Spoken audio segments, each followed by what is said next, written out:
Hi everyone, welcome to our channel K N academy. और discuss करने वाले हैं बिगेस्ट हायरिंग अनाउंसमेंट के बारे में। और यहाँ पे एगोडा की तरफ से हायरिंग अपॉर्चुनिटी ओपन हो चुकी है। Okay, software engineer internship 2025 5 months का आपका इंटर्नशिप का ड्यूरेशन होने वाला है। This is based Gurgaon location. Okay, so Gurgaon location based आपका अपॉर्चुनिटी होने वाली है। अब मैं बात करूंगा यहाँ पे डिटेल में सारी चीजें मेंशन की गई, कब आपका टेस्ट डेट होने वाला है, कब आपका इंटरव्यू डेट होगा, कब आपकी शॉर्ट लिस्टिंग होने वाली है, क्लियरली देखेंगे।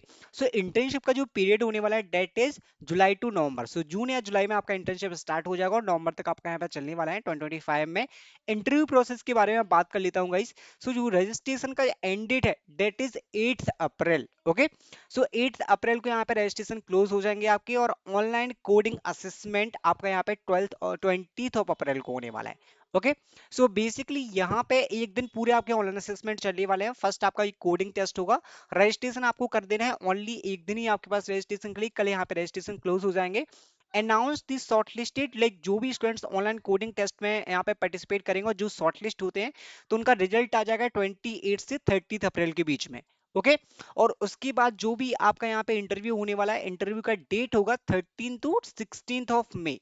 सो मई में आपके इंटरव्यू होने वाले हैं और जून या जुलाई में आपका यहाँ पे इंटर्नशिप स्टार्ट हो जाएगा। ओके, सो अब मैं बात करता हूँ कौन कौन स्टूडेंट्स यहाँ पे एलिजिबल हैं अप्लाई करने के लिए। करंटली परसुइंग अ बैचलर्स और master degree in computer science related technical field, fundamentals of object oriented and functional programming. So functional programming and object oriented के आपके पास नॉलेज होना चाहिए, और रिलेशनल और नॉन रिलेशनल डेटाबेस की नॉलेज होना चाहिए, और communication skills you should have. Okay, so basically अगर आपके पास टेक्निकल स्किल्स है, कोई भी एक programming language and object oriented oops concept की नॉलेज है, तो आपके लिए काफी एडवांटेज होने वाला है। You can definitely apply in this hiring opportunity. Okay, so यहाँ पे आपको अप्लाई कर देना है as a software engineer. This is very important hiring drive. Next जो हायरिंग के बारे में हम बात करेंगे, dates from the Eva.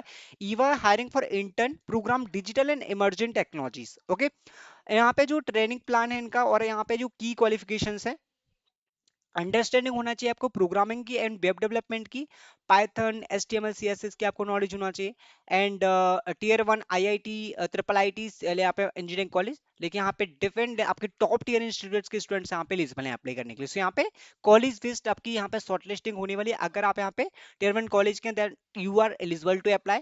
B BTech और एमसी के स्टूडेंट्स यहाँ पे अप्लाई कर सकते हैं। HTML CSS and JavaScript and Python की नॉलेज होना चाहिए। Basics of DBMS and SQL, fundamentals of compute storage and network, advance Python programming skills, web development में नॉलेज होना चाहिए। So you can apply in this hiring. Next hiring होने वाली है आपकी सीमेंस की तरफ से, भी आपकी काफी लेटेस्ट हायरिंग है as a IT analyst. Okay, so Siemens में एज अ आईटी एनालिस्ट आप अप्लाई करने वाले हैं। रिक्वायरमेंट के बारे में बात करेंगे, जो एजुकेशनल क्राइटेरिया है, प्रेफरेंस क्या है, you hold a university degree, at least आपके पास यूनिवर्सिटी डिग्री होना चाहिए इंफॉर्मेशन टेक्नोलॉजी फील्ड में, कंप्यूटर साइंस फील्ड में और रिलेटेड फील्ड में। ओके, और यहाँ पे like software as a services like उनकी नॉलेज होना चाहिए। So you can apply as a IT analyst. Next hiring है आपकी यहाँ पे वीजा की, और यहाँ पे आप वर्क करने वाले हैं सॉफ्टवेयर डेवलपमेंट इंजीनियरिंग फील्ड में। So guys as a software engineering आप इसमें अप्लाई करने वाले हैं। This is very important hiring opportunity. Qualification का रिक्वायरमेंट बताऊं, 0.6 टू 2 ईयर्स, मतलब कि अगर आपके पास 6 मंथ का एक्सपीरियंस है, कोई भी इंटर्नशिप आपने कर रखे है, तो आपके लिए काफी एडवांटेज होगा। और आईटी ऑपरेशन या फिर सिस्टम इंजीनियरिंग फील्ड में नॉलेज होना चाहिए। एचटीटीपी प्रोटोकॉल्स की अगर आपके पास नॉलेज, तो आपके लिए काफी एडवांटेज होगा। So if you want to apply, you can apply in this hiring opportunity. Next hiring के बारे में बात करेंगे, that is from the HP as a data analyst, and this is full time opportunity. And business modelling, power BI, SQL के आपको knowledge होना चाहिए। This is totally data related opportunity, so आप इसमें डेफिनेटली अप्लाई कर सकते हैं। Next hiring from the Birla soft की ट्रेनिंग की हायरिंग अपॉर्चुनिटी यहाँ पे ओपन है। This is for Noida location. As a trainee आप अप्लाई कर सकते हैं, डेफिनेटली फ्रेशर एलिजिबल है अप्लाई करने के लिए, और 4 दिन पहले यहाँ पे पोस्टिंग हुई है।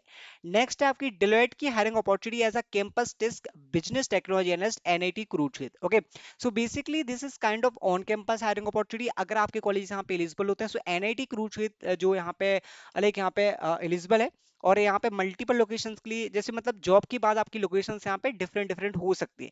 रिक्वायरमेंट के बारे में बात करूंगा, so this is technical hiring, और यहाँ पे जो रिक्वायरमेंट होने वाले हैं clearly you can see, like यहाँ पे आप देखेंगे जो बीटेक के स्टूडेंट्स हैं वो डेफिनेटली एलिजिबल हैं अप्लाई करने के लिए, बीटेक के स्टूडेंट। ओके, 60% परसेंटेज का क्राइटेरिया है। Strong computer programming skills you should have, MS Excel की नॉलेज होना चाहिए, कोई भी एक प्रोग्रामिंग की नॉलेज होना चाहिए। So you can apply in this one. Next है आपकी विप्रो की hiring as a AWS data engineer. अब गाइस देखो, अगर आप डेटा के फील्ड में जाना चाहते हैं तो आपके पास AWS की नॉलेज होना चाहिए, और डेटा एंड डेटा ETL, जो ETL टूल है ना, उसकी नॉलेज होना चाहिए। सॉफ्टवेयर डेवलपमेंट लाइफ साइकिल की नॉलेज होना चाहिए, और अदर रिक्वायरमेंट यहाँ पे है। सो आप विप्रो की इस हायरिंग में अप्लाई कर सकते हैं।